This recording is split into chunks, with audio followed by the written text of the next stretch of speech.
Hi guys, my name's Barry and welcome back to the channel, and today we're going to be doing another anniversary episode review, and this is going to be for Halloween 4, which is the 35th anniversary of the movie when it came out back in 1988. So what I'll do is I'll tell you my memories of Halloween 4, how I got about watching the movie. I'll give you a little small review for the film because I've already reviewed it, and I'm also going to share some of your memories. I've always asked you guys before I do these videos, what are your memories of the specific films that I'm going to be talking about in this anniversary edition reviews. And I asked you guys about Halloween 4 and I got a lot of comments on Halloween 4.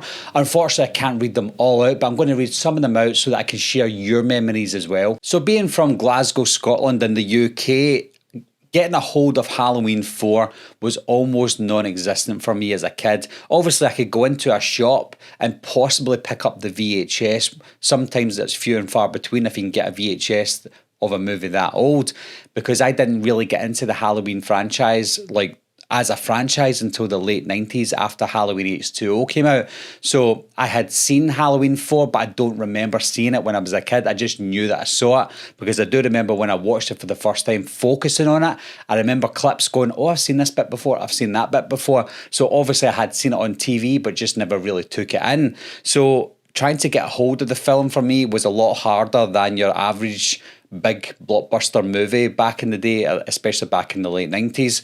But as a kid, this film in the UK was an 18, so I couldn't go into my Virgin Megastore or HMV or anything and go in and pick it up. I'd have to have an adult with me, and I didn't really hang about with my parents, so it was hard for me to get a hold of the film if and when I wanted it. So I had to wait until the movie came on TV.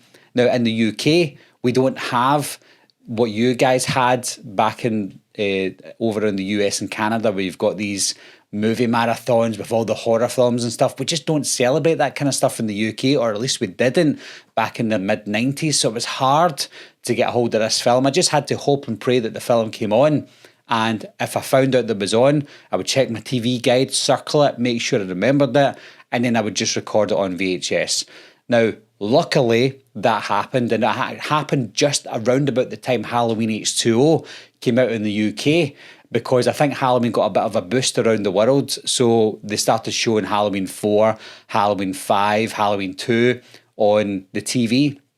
So one night I remembered it was on and I recorded it, and I was blown away by it because when I watched this film, I was just slightly older than Danielle Harris was when she was in the movie. Was I? What age was I? Well, she was 10. When obviously she was 11 in real life, but she was 10 when she filmed it. I must have been about 12 or something. So I was just a little bit older than Danielle Harris. And having a character in the movie that's round about the same age as you, it makes you feel differently about the film because you're putting yourself in that scenario. You know, it's different if you're watching a film like, I don't know, The Terminator with Sarah Connor. You just don't really connect with the character because you're not the same age as her. That's why I connect more with Terminator 2 because of John Connor. So it's the same with Halloween. Even though I love Halloween 1 way more than Halloween 4, there's something about Halloween 4 that I can connect to because I couldn't connect to Laurie Strode in the original. Yes, of course, we had Tommy and Lindsay, but they weren't really main characters. They were side characters. Whereas in Halloween 4, Jamie Lloyd was that main character. So I could just see myself being like her and just trying to get away from my Uncle Michael Myers, the boogeyman. That's scary in itself, but it's also one of these urban legend stories or a really good story that you could tell at a campfire. You say that, oh, your uncle is a killer, he's going to come after you. Ooh, and everyone gets really scared, but excited, scared as well. And that's my feelings towards Halloween 4. I remember just getting scared watching it, even though I was about 12. I remember getting scared watching it, but still thinking, this is great. The atmosphere was there, the mood was there, that opening scene. I think it's the one, oh, it's not the only movie, but it's one of the only movies that doesn't have the traditional opening to a Halloween film. And it blew me away because as soon as I pressed play on it, I was like, oh wow, this is really dusky and fantastic looking, very eerie, no music, it's just that sound, the kind of and the wind blowing with the pumpkins and the ghosts swinging from the trees. Straight away I was like, I'm sold on this film. Now when it comes to the timeline of Halloween, I don't think I cared back then. I just wanted to see Michael Myers jumping about killing people. That was my thought back then. That's why I can understand some people still do that today. But, some people don't like Halloween Ends because it doesn't have Michael Myers jumping about going, "Whoa, look at me, I'm killing everyone." Some people don't like that. That's fine. And I was like that as well when I was younger. I wanted to see Michael Myers killing people, which is why I really hated Season of the Witch, because I felt I was cheated because I didn't see Michael Myers in it. Obviously, today it's a great film. But as a kid, you just wanted to see Michael Myers jumping about killing people. You didn't care about the plot. You didn't care what it looked like. You just didn't care about anything. And coming on to what it looked like, I didn't care. Yes, I care now because he looks a little bit goofy. But when I watched it, I was like, it has to be Michael Myers because he's wearing a white mask and the blue overalls and he's got a knife and he's stalking people. It's Michael Myers. And I think when filmmakers made Halloween movies back then, they probably thought like us. Let's just give him a white mask and blue overalls and it just looks like Michael. So that's it. We'll go with that. So yeah, that's my introduction to Halloween 4. It isn't as epic as other films in the franchise because the movie had already come out in 1988.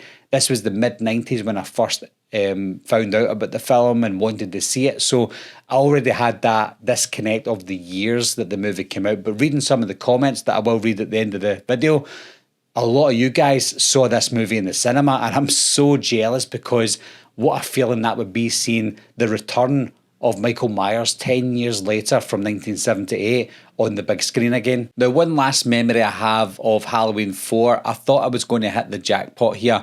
I went into school and I told some of my friends about Halloween. Obviously, the Halloween movies are so great. And one of my friends, Brian, he loved Halloween as well. And if you're watching, Brian, then hello, but I doubt you are. Just a guy called Brian from my school knew about Halloween and I couldn't believe it. And he said to me, I've got Halloween 4 and 5 on VHS.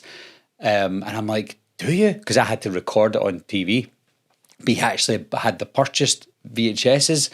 And I'm like, oh, surely you don't. Can I get a loan of them? Because I've not seen Halloween 5. So this story will probably bleed over to my Halloween 5 anniversary next year, but I won't talk about that too much. But he then, the next day, brought in Halloween 4 and 5 for me to borrow on VHS. And I'm like, oh my God, this is amazing. Like, you can actually see the covers and it just looked fantastic because I'd never seen the cover before for Halloween 4 or 5. Remember, this is the time before the internet, and in magazines, I wouldn't expect to open up a magazine and see a film from 7 years ago or 8 years ago introducing a VHS. You just wouldn't see that. So I had no opportunity to see these VHSs, and he brought them in and I was like, wow, can I borrow these? And he let me borrow them. And something in the back of my head thought, maybe he'll let me keep them. And lo and behold, a couple of days later, he's like, can I get them back?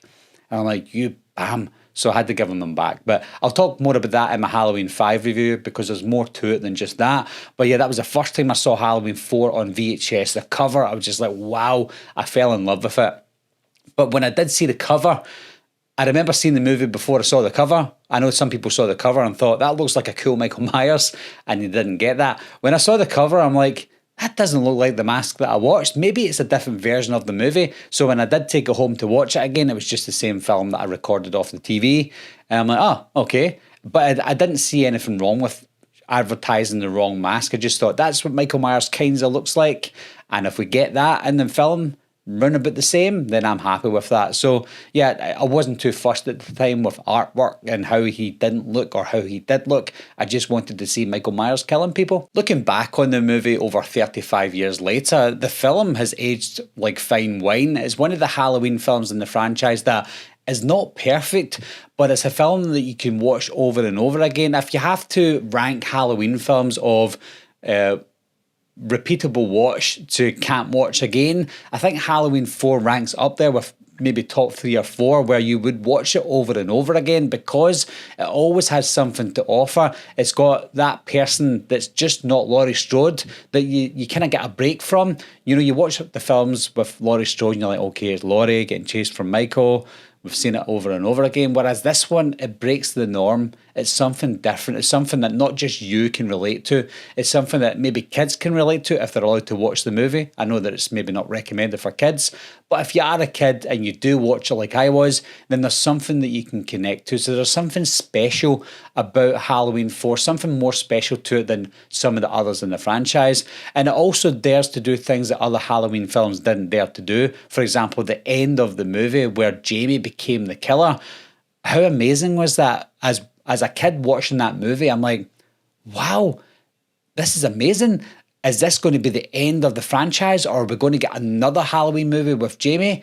Unfortunately, we did, but we didn't. So they had the balls to do that at the end of the film, and I applaud them for it because they brought Michael Myers back, a triumphant return from Michael Myers indeed. And it was a kind of realistic return from Michael too, because he burned at the end of Halloween 2.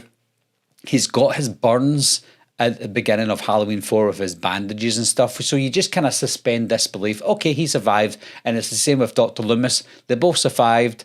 Let's move on with the story. And that's exactly what they've done. It was bish, bash, bosh. But at the same time, they gave us that curveball with Jamie. And I really appreciate that. So now I'm going to read out some of your memories of seeing Halloween 4 for the first time. Again, I did get a massive response to Halloween 4. I think because it is one of the most treasured films in the franchise that a lot of people want to talk about it. So I can't read them all, but I'm going to read some of them out here. So the first one I've got from Chris Movie Misfit. So Chris, you said, this is actually my favourite in the franchise. My earliest memories was seeing this for the first time, and every year since, on AMC Fearfest back to back with Halloween 5. That ending messed with me as a kid. I think it's the smartest Michael, the best group of characters overall. Fun kills, I love it, even with its flaws. It's a perfect response, Chris, because I feel the same. It's not my favourite, but everything about that you love, I also love as well. And you did mention you watched on AMC Fearfest. That's the thing I was mentioning before. In the UK, we didn't have anything like that, so we didn't get to see all these gems all the time. Whereas you guys, I'm so jealous because you had these things like AMC Fearfest and stuff. We had nothing. We had Channel 1 or BBC 1, BBC 2, STV or ITV if you're from England, Channel 4, and then eventually in 1996 or 97, we got Channel 5, and that was it. I had cable TV when I was younger. I had Sky Movies and stuff, but we didn't really have other channels that showed films at Halloween 4. We had the Sci-Fi channel that sometimes showed a film that was more sci-fi, but a bit of horror. But apart from that, we had nothing. Mark McVitie 801 said, watched this as a young kid with my mates all the time. The opening credits is the best of the franchise and loved the hospital scene at the start. That guard used to creep me out. Plus, love the scene where they realise Myers is in the house and they have to escape. Just a fantastic film, one of the best of the franchise. Yep, that opening scene, I agree, Mark, is fantastic, one of the best in the franchise. And I really do like you said, Michael Myers being in the house. They've locked themselves in the house with Michael Myers and they've realised he's in the house with them. That is great. That's a great feeling to see Michael Myers in the house. You're like, shit, they need to get out of there. And they're locked in. The police officer's getting killed and they're trying to run up the stairs and Brady's trying to save them. What a great moment in the movie. My good friend Chris Chiswick sent a message saying, okay Barry, here's my Halloween 4 story with my original ticket I've saved since 1989. Again, it came out in 1989 in the UK. Chris is from the UK. He said, the movie was released in the UK 12 months after it was released in the US. I was only 14 years old, too young to see it, but begged my mum to take me as I was already a Myers fan and this was his big comeback after many years. Mum agreed and I put a nice shirt on. She also used mascara on my heart. She also used mascara on my hardly existent moustache to darken it, and off we went. Felt like I was committing a crime when I got past the ticket booth, and then we were in. Next thing you know, the amazing opening scene was playing with Howarth's moody music. When the Halloween theme kicked in on that big screen, it was purely amazing. I really enjoyed the movie and still do now thanks to that memorable evening. And he sent me a picture of the UCI ticket that he had. I remember we had UCI. I've still got a UCI ticket for Titanic, and UCI, I think they finished about 20 years ago, maybe even almost 25 years ago. But yeah, they had these little paper tickets. I'll try and show you. And that's amazing, Chris, that you've still got your Halloween ticket. That Halloween ticket is obviously now 34 years old for you and for us in the UK, but having a ticket for that long is amazing. And to have the Halloween 4 ticket, absolutely amazing. Carlos Machado said, the movie itself was good. I just don't like Micheal's look, the mask and the shoulder pads. Yeah, like I said, when I first saw the movie, it didn't bother me. When I watched it as a teenager, when I was really trying to dive into the Halloween franchise, I remember watching it going, why is he wearing shoulder pads and why is his mask so bad? And I can kind of understand why the mask was different, because he did lose his mask. He was in the hospital for years. So when he got out, he went to the nearest drugstore and found a mask that was similar to the original mask. So it's not supposed to be the same mask. It's just supposed to be another mask. It just happens to be one that was very similar to the original. Multiverse of Geek Madness said, one of my favourite memories for Halloween 4 was when I get home from school and it would always be on TV, lucky you.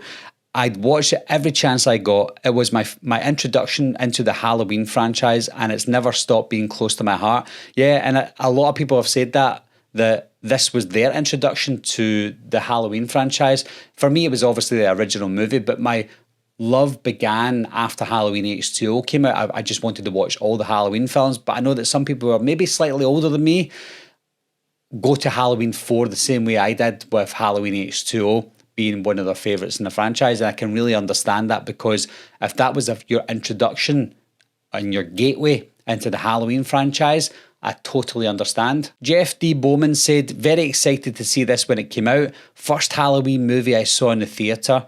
The mask bothered me a bit as it didn't look like the poster. Absolutely loved the ending. Yep, again, I know there's a lot of issues with the mask, etc. But the fact, Jeff, that you saw this movie in the theatre, I'm so jealous, because it's one of the only Halloween movies that I love that I haven't seen in the theatre. So I'd really like them to bring out a 35th anniversary for a theatre experience.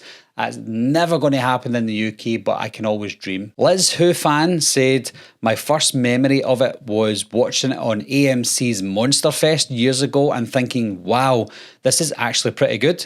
Loved the chase on the roof and the multiple Micheals around Jamie when she got separated from the kids, and how heroic Rachel was. Yeah, that's something I've not really mentioned about Rachel, is Rachel, for me, personally, even at the time, I thought she's way better than Laurie Strode. I think acting-wise, she was better than the original Laurie Strode from 1978. Obviously, Jamie Lee Curtis was just up and coming at the time.